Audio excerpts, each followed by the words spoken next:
سلمان خان له خپل فلم نه د پاکستان د نوم په خاطر د راحت فتح علي خان سندرې لرې کړې. سلامونه او احترامات مې قبول کړئ دوستانو. امید دی چې ټول به روغ جوړ یاستئ. د هندي سینما مشهور فلم ستوري سلمان خان د خپل راتلونکي نوي فلم دبنګ 3 څخه د پاکستان د مشهور سندرغاړي راحت فتح علي خان سندرې لرې کړې دي.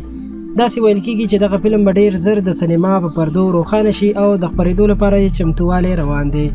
د معلوماتو له مخې راحت فتح علي خان د دغه فلم لپاره 2 سندرې ویلي او ریکارډ کړي دي، خو د پاکستان او هند ترمنځ د اړیکو د خرابېدو اغیزې په هنر او سینما هم پرېوتو.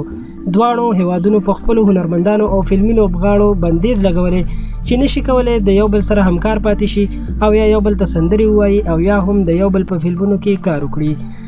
راحت فتح علي خان د پاکستان دی او همدا لامل دی چې سلمان خان او د فلم نور ټیم یې سندرې له دبنګ 3 فلم څخه لرې کړي دي او په ځای د یو بل سندرغاړي لټه پیل کړي او د بل سندرغاړي د انتخاب پریکړه کړې ده.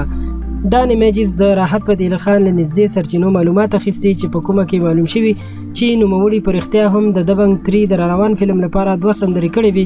د معلوماتو له مخې چې له فلم څخه د راحت فتح علي خان د سندرو په لرې کولو ډېر خلک خواشیني دي او هر چا غوښتل چې په دغه فلم کې د راحت غږ واوري. د هند سینما داسې یو حکم ورکړی و چې د دواړو هیوادونو ترمنځ په اوسني حالاتو کې کوم هنرمند سندرغاړی ډانسر او کوربه نشي کولی د پاکستانی هنرمندانو سره یو ځای کار وکړي.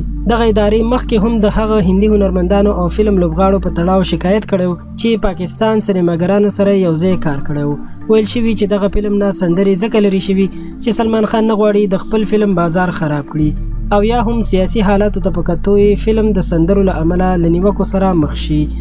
دوستانو دا یو تازه خبر چې تاسو سره مو شریک کړ. مهرباني وکړئ ویډیو در سره لایک کړئ او له نورو معلوماتي او په زړه پورې ویډیوګانو لپاره در سره هم زموږ چینل سبسکرایب کړئ. ډیره مننه.